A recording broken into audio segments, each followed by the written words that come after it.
Bruxelles, je t'aime. Tu m'as fait manquer. Bruxelles, je t'aime. Bruxelles, je t'aime. Tu m'as pas fait. Hello there and welcome to Brussels, My Love, Euronews's weekly talk show.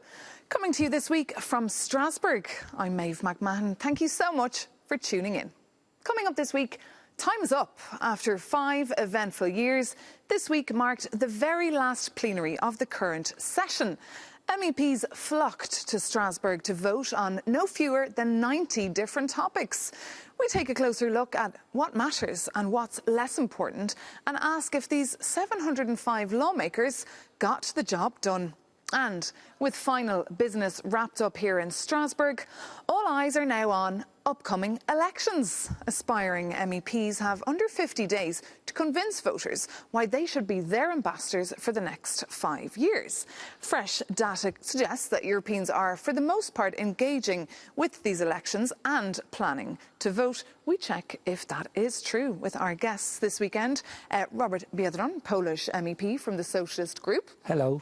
Deirdre Clune, European People's Party MEP from Ireland, and Jaume Duke, the spokesperson for the European Parliament, the main man responsible for communicating this institution. So lovely to have you all with us. But as usual, before we get your views, let's just tell our viewers, in fact, what was done and dusted this week here in Strasbourg. 90. The number of issues voted on this week in this chamber. From improving air quality to changing the EU fiscal rules that limit government spending, it was a full house in Strasbourg. This 5-year term has seen some big wins. Lawmakers sealed a deal on a migration pact after a decade of wrangling, and Europe became the first continent in the world to regulate artificial intelligence. But overshadowing the term, a global pandemic, rocketing inflation, bloodshed in Ukraine, and a controversial set of environmental laws, the Green Deal, that now seem to be on life support. Not to mention the largest corruption scandal in the history of the Parliament. As MEPs pack up their belongings to check out, we ask them if they think they got the job done and what is still unfinished business.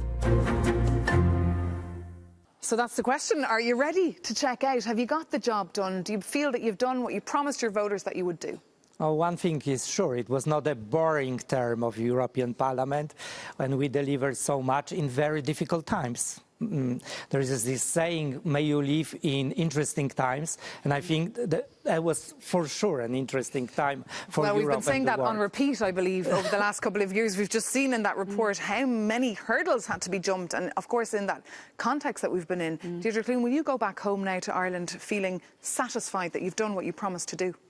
Well, I think you can point to the Green Deal and what was done there. We've addressed climate change a lot, and we need to put structures in place to make sure it happens. And that's what we did by establishing targets for 2030, not yet 2040, but 2050 as well, that Europe will be climate neutral. I think that was important. And if you see, lots of the legislation we put through was measures and how to implement that. But we couldn't have predicted COVID. I didn't predict it in the last election, or the war in Ukraine. And the energy crisis that come from that. I mean, this is the thing about Europe, that you can't predict, really, and that responds to crisis, sometimes well, sometimes not so well.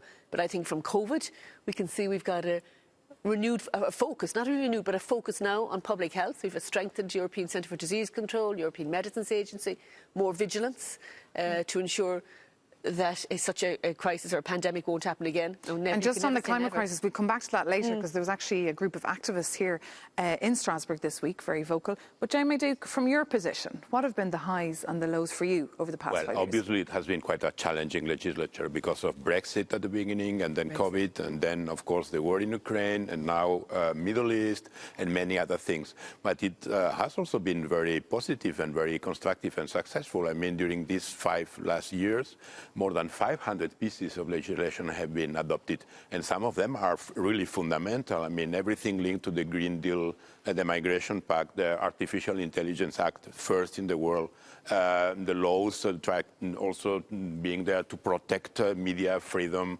Many, many things have been done, I would say, in parallel to this extra work, which was coping with COVID, working 1.5 years in very difficult circumstances, creating unity around Ukraine, and of course negotiating Brexit in a quite positive way for the continent, for Europeans. Well, you could see the interest was here. There was about 900 journalists, I believe, reporting from the European Parliament in Strasbourg this week. We could hardly get a place to sit. The press room was so busy, but we saw as well there was votes this week on the platform workers directive that we've reported on extensively here at Euronews, also the corporate due diligence sustainable directive. But also when these votes finally happen, nobody ever seems very happy. So that's something, as you guys as MEPs, you need to accept that. Well, nobody seems happy. I think there's a certain relief. I mean, when the due diligence went through today, there was a round of applause.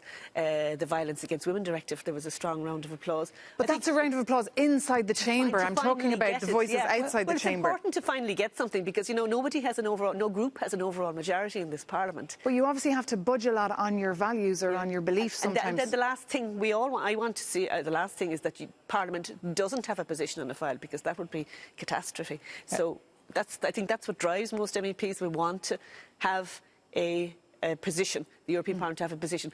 I mean, it's compromise, it's consensus. You're not going to get everything you want.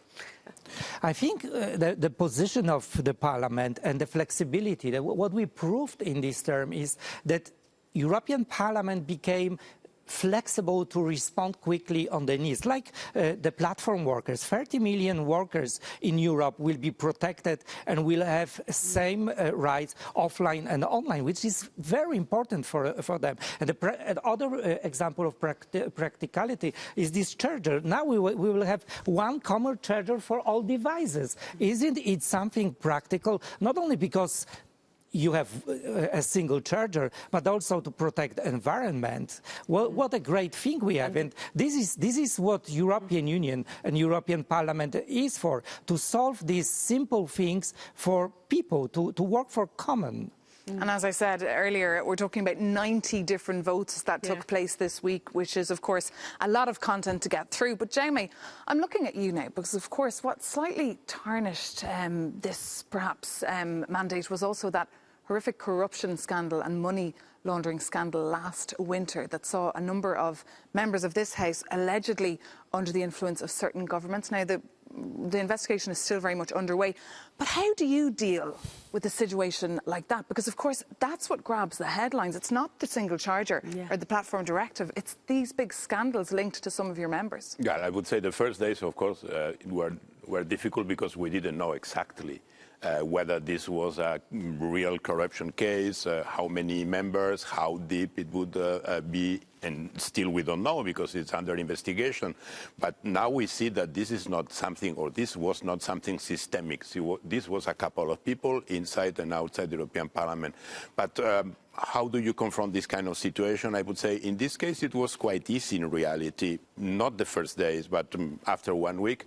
Why? Because there was a reaction. There was a positive reaction of this House, starting by President Metsola.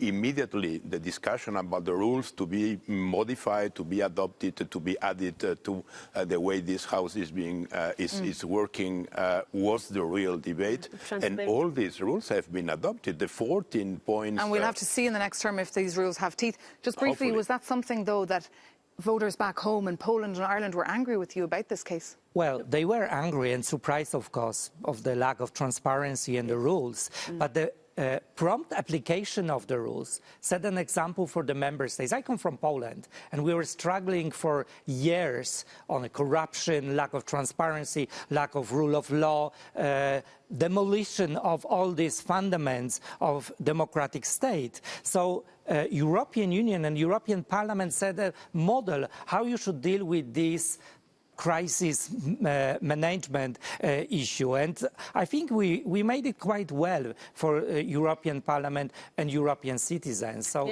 another good achievement. Yeah, and we have, like in Ireland, we do have transparency requirements where you have to register everybody you meet, but that didn't apply to MEPs.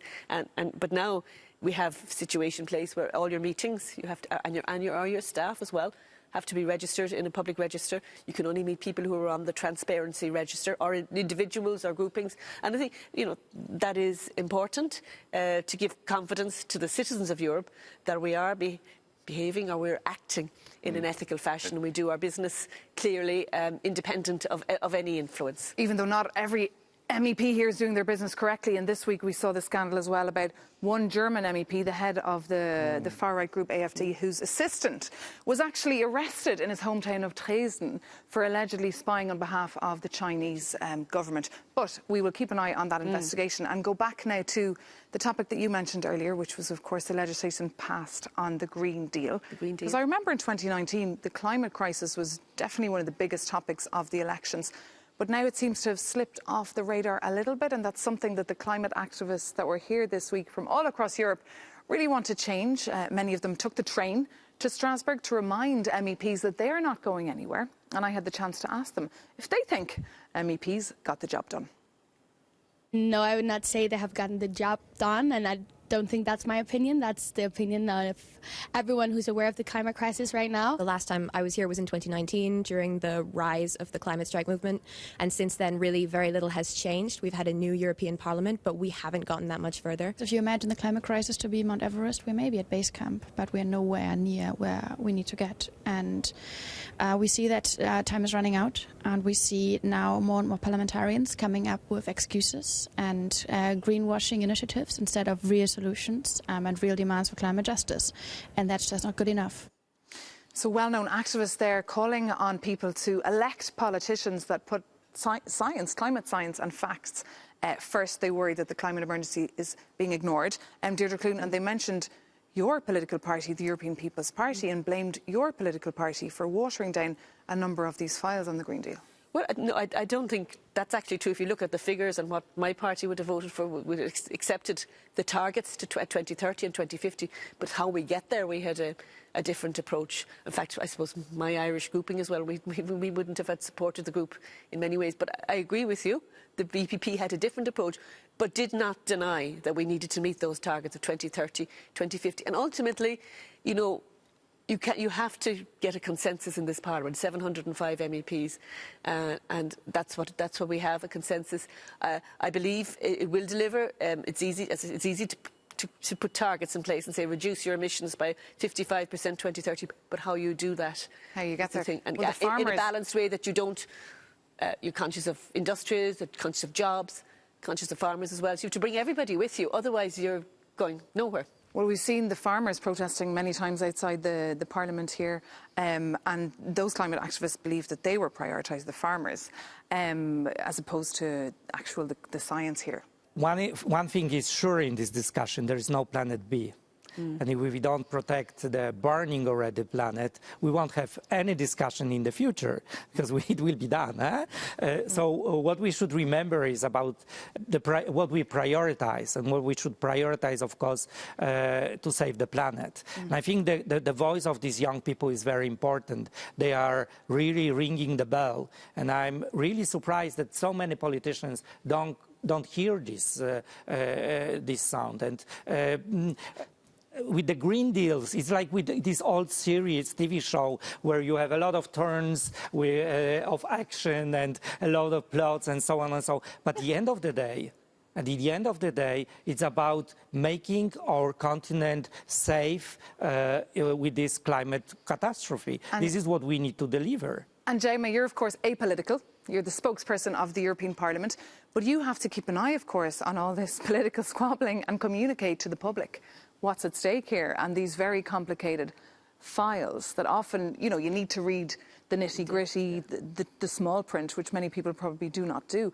How are you managing to communicate on all these various files? Well, I mean, you need to be very factual. You need to just to communicate the facts, what the Parliament has been deciding. And then, in some way, you are preparing the ground for the political parties, for the political groups, for the members to explain their political decisions and their positions. So first of all, the journalists, and sometimes I would say even the citizens, need to understand what's at stake and what are the possible solutions and what are the complexities of the topic. And then it's for the politicians, it's for the real representatives of citizens to come with their own recipes and with their own positions. And this week there was that big vote on the plastics directive, but many NGOs regretting that it wasn't as ambitious as they wanted it to be. But another group that, of course, was keeping an eye as well here on the last 5 years of the European Parliament mandate were people who work for SMEs and represent business. if you're focused on business in Europe, there's a lot at stake for you right now, of course, with the cost of living crisis. And we wanted to check in with the business community and hear how they feel about this term and see if they feel the MEPs got the job done. So we asked the president of Eurochambre, Vladimir Deluhy. Maybe the MEPs, they did achieve their goals, but I don't know whether those goals were always our goals and whether those goals and the achievements were positive or negative for the business environment in Europe. Do understand well how difficult conditions for some businesses in Europe are. Do understand well that we have been lagging behind over past 15 years. Do come closer to the everyday reality, speak to the businesses and understand the regulation, and be ready even to tackle what I'm calling the holy grails, like climate change policies and other things. So Vladimir Deluhy there from Eurochambre saying that businesses have felt a little bit left out. Deirdre Clune, would you agree with that? Do you feel that you've had your ear to the ground here in the last couple of years? Are you mindful of their challenges? Well, I think, yeah, but certainly we've listened to the business and they're concerned about it, to the business community. Eurochambre have a very strong presence here. They make their comments, their feelings known and their opinions on various files that go through here. But I think there's a balance always between consumers and, as you mentioned, climate and business as well. But I certainly would be somebody who wants to encourage a business environment because without jobs, there is no future. But so we're always going around in circles, I feel, in this discussion. If I could say the next term, like the focus on competitiveness, the report we've had from Enrico Lette this week on the single market, I think that those changes need to be looked at seriously and implemented because single market is not working for services. It's not working, you know, if you're an architect, an engineer, if you're selling or a software engineer living in Ireland, where I'm from, it's difficult to sell your product and your services across Europe. It's extremely fragmented, and we had a whole show about it, in fact, last week. That's the challenge for us, to get that services and the digital bit right. And then I feel we can really make a difference. I would agree that we need to find a balance, but you must remember that without workers, there won't be any business. Because employees, they are the core of every business. And during all of these crises, COVID, pandemic, war in Ukraine, high inflation in member states and European Union, so many people left behind, that we also should remember how to take care also of them, because they are usually paying the highest price. And European Union should also remember about those people who are left behind. And that's why for us it's always so important as well to go beyond the bubble and speak to people. And we caught up with some people in Brussels to hear what they would do, what they would prioritise if they in fact were here as MEPs. I think I'm the worst person to be having this conversation with. Well, I guess it's mobility, immigration, and climate. Investment in technology, also migration policies and ecology, but being responsible at the same time. Don't have any interest in it, so. I think I will prioritize social inclusion of people, and of course the environment and the climate change. Defend the right for immigration, for labourers. I think mainly education for everybody. To me, that's one of the most important things. So very interesting there that a lot of people don't even know exactly what an MEP does. I mean, you brought your charger there, but as well we saw social inclusion of people, education, big priority for people. And according to a Euronews poll as well that we did recently, rising prices and the reduction of social inequalities were the big issues. Of course, like what you mentioned. And there we have the platform workers this week, working time, last time with the work-life balance directive, minimum pay. You know, there's been a lot as well in this term, and recognising that, as Robert says, unless you have workers, you don't have any business. So, James, are you satisfied? Yeah, well, I mean, priorities, of course, are not the same country by country because the situations are not the same. You have a look to the last spring Eurobarometer, you see that in some countries it's about social policies, it's about access to jobs, it's about fighting against poverty. In other places, it's still mostly about environment and fighting against climate change. But there is also a trend which is now, let's say, growing in most of the member states, which is about defending peace and defending democracy. And on that conclusion, that brings this conversation to an end. But stay with us, because after the break, we'll be telling you about the big European Parliament election campaign that kicks off as of next Monday. See you soon here on Euronews.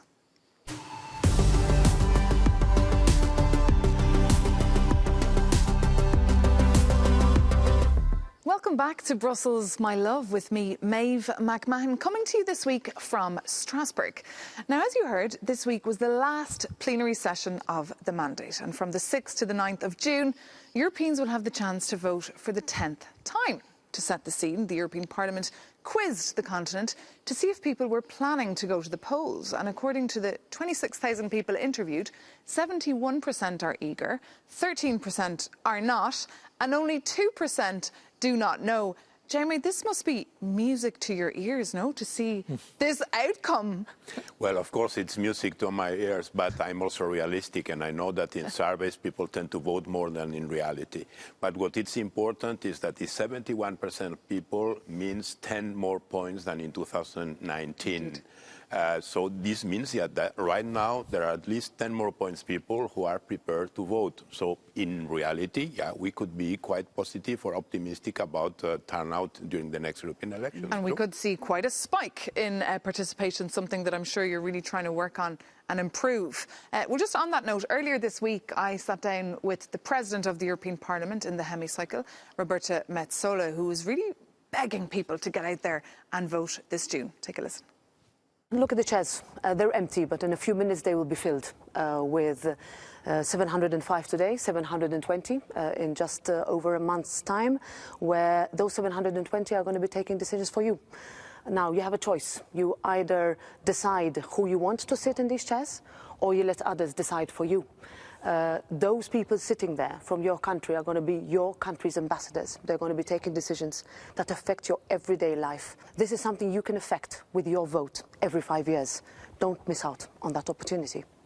How would your voters back home in Poland feel about that message? Would they be like, yes, OK, we'll go vote, or they don't care? I think many people feel that these elections will be fundamental for the future, not only Europe, but also the world. Because what happens in Europe doesn't stay in Europe. Europe is not Las Vegas in this matter. It influences the world. And we must also understand that in this year, into 2024, there will be 50 nations casting their votes, and they will shape the future of the world. We have Russia done, which is undemocratic. India is voting now. US will vote, and European Union will vote. So the signal we will send in which direction European Union and Europe will go will be crucial for many parts of the world. And in also having the context of the attempts of Russian Federation of Putin to interference the elections, is very important that we remember that it's really important that we stick together, we don't split, and we don't allow Robert, you sound convinced to hijack European Union. But the reality, I mean, over in Ireland, Deirdre Clune, where, by the way, you'll get one more MEP this year from 13 to 14. But according to Eurobarometers, to go back to this research, Irish voters will be thinking about immigration and also about public health and housing when they go to vote. Issues that are not really, well, apart from migration, competences of the European Union. So you could just see a massive protest vote and see your party probably lose seats. Well, you could see a protest vote, but I think the point that the President made there is important. If you don't elect people, you're electing people to make decisions for you. And if you don't participate in that decision-making process, you won't get the representatives you want. But, yeah, our elections are in combination with the local elections, which is our elections to our council. So that's probably why housing is a real issue. But migration is certainly coming up, and the Migration Pact is being adopted by Ireland. It's important to protect those that are coming from war-torn areas or genuinely seeking refuge. So that is important, and we need to get that message out. That'll be a challenge to explain and to explain and to explain what it's about. And you're kept up, I'm sure, at night these days trying to communicate about these elections. What is the strategy? First of all, to communicate to citizens that these elections are completely different from the previous ones. This is not about roaming or about the internal market. Of course, these things are important. But now it's about the future of the continent, not just the European Union, the continent. Yes. There are two wars in this moment in this continent. One is the Russian war against Ukraine. It's a territorial, it's an aggression. But there is also this disinformation war and this war which has been also launched by Russia against us, against Europeans, against our way of living, our way of creating democracy and respecting freedom and values. And this is also a real war, and this war is happening now, and the European elections will be in the middle of this war. So, yeah, citizens need to know that this time it's about how we are going to shape our future, not just for the 5 next years, maybe even 10 or more, depending on the result of the European elections. And I agree, in reality, this is going to depend on the combined effect of the European elections and the American elections. But we cannot vote in American elections. We can only vote in the European ones. So go and vote. Huh? Yeah. And polls are showing now that we could see a shift to the right here in the Parliament. Robert, what would that mean when it comes to all these various legislative files that we discussed? Well, I come from Poland. I can tell you a lot what the populist, anti-democratic shift means. It would mean that a lot of progress we made in this term will be not implemented and will be stopped. And I think this pushback against democracy, rule of law, human rights will be not visible only in Hungary or like it was in the past in Poland, but will be visible in more and more states because they will be encouraged by the strength of this institution, which is European Parliament, to unfortunately, to demolish more and more of the fundamentals of our democracy. Very dangerous, very dangerous. And Deirdre, you're on the way out. You're literally packing up and leaving politics. But what kind of a parliament and EU are your voters, have they been asking you of? My voters, I think that they followed the Parliament for the last, because a lot of our votes made headlines, like nature restoration law, the Green Deal, the Migration Pact recently. So I suppose they're looking to, I mean, I think innately, they don't see that anything we do here has an immediate effect on them, but they do understand that Europe is important and that it matters. Do they? Do they have a positive perception as well of MEPs? After COVID, you can see that the ratings are, there was a very positive reception to Europe in Ireland because we realised as a small country, that's where our future is in Europe. And post-Brexit, we're looking across at our neighbours in the UK and we see the difference there compared to what we have in Ireland, in the south of Ireland, you know, because we're members of the European Union and we have all the benefits from that. So I think in Ireland, certainly the voters, maybe not on individual items, but certainly they have a broad picture or a broad sense of how important Europe is. Well, that wraps this discussion about the campaign trail, which kicks off on Monday. Thank you so much to Robert Biedron, Deirdre Clune and Jaume Duke for being with us. And thank you so much for watching. See you soon.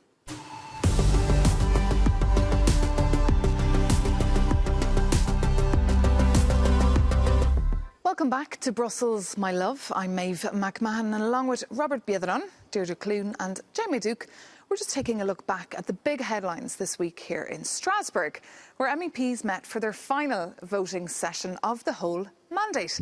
And one issue that grabbed our attention was the final vote on the first ever EU rules to prevent gender-based violence and protect victims from domestic violence. 522 MEPs voted in favour, 27 against and 72 abstained. And EU countries will now have 3 years to implement these rules. Now, the European Women's Lobby in Brussels has applauded this step, even though the final law they believe is not perfect. Irina Rosales told us what is exactly at stake. It's terrible that we are still having like almost 50 women being killed every week across the EU. And 1 in 3 are victims of violence against women since the age of 15. 1 in 20 are victims of rape, and what is more outstanding is the level of impunity that exists. It's also super fundamental to ensure that there is a commissioner working for women's rights. It is essential to have feminist leaders, so we need parity democracy, because it's a matter of democracy. Without the word parity, there is no real democracy, so we need women to be in leadership positions and to be elected in the parliament. Irina Rosales there from the European Women's Lobby, calling for more women in power. Robert Biedron, you're actually the chair of the Women's Committee here in the European Parliament. What is your reaction to that clip? And also, how hard has it been to get this new directive in place? I fully agree. We need more women, but we also need men to understand that it's our common fight, and they should be the allies in solidarity with women. But about the legislation, I'm sure Simone Weil, who established the Women's Rights and Gender Equality Committee in 1979, the first female president of this House, she would be proud of us, because this legislation finally establishes the fundamentals to protect every girl and every woman in European Union. Imagine, we are in 2024. And since this time, women were not protected in European Union against violence. And it was crucial to get it done now, because there was a concern that if it wasn't done now, it would have just perhaps disappeared. Deirdre Clune, as we said, you're leaving politics, but would you recommend to other women to get into politics? Because it's still really a men's world. It's not here in this Parliament, I wouldn't think. It's about 38%, 39%. I'm not quite sure of the figures. But I would recommend women to get involved. Women have something to say and something different to say, not necessarily better, but their voices should be included. And you can see in the Violence Against Women Directive, a colleague of mine, Frances Fitzgerald, led for that on behalf of the FAM committee, and she has a long history of working with the National Women's Network in Ireland. So if you can get women who want to improve things, well, that's great, and I think they should be encouraged, because they can really, you can really make a difference here. And Jaima, you've been walking the corridors of this European Parliament for decades. You know them like the back of your hand. Have you seen a behavioural change? Because we've seen as well this week a vote on rules to prevent conflict and harassment to make this a safe place for both women and men. There has been a huge improvement, and in some way this Parliament is becoming also a model again to many national parliaments and to many public institutions in many member states. And this is also maybe linked to the fact that this is a Parliament where gender balance is becoming better and better. This time 40% of MEPs are women. Let's hope maybe next time will be 50, or why not 55%. This is in the hands of, first of all, the political parties, but also in the hands of voters.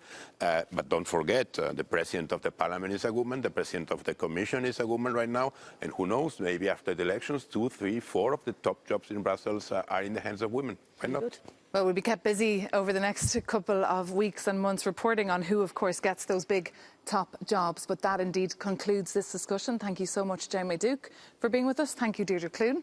And thanks as well to Robert Biedron. Thank you. And thanks as well to the staff here, the technical crew at the European Parliament for putting us on air. We'll be back, of course, in Strasbourg in July to get to know all the new MEPs. But in the meantime, if you have any comments for us, do reach out. Our email address is brusselsmylove@euronews.com. We're also on social media, Instagram, TikTok, and also Twitter and LinkedIn. See you soon. Take care.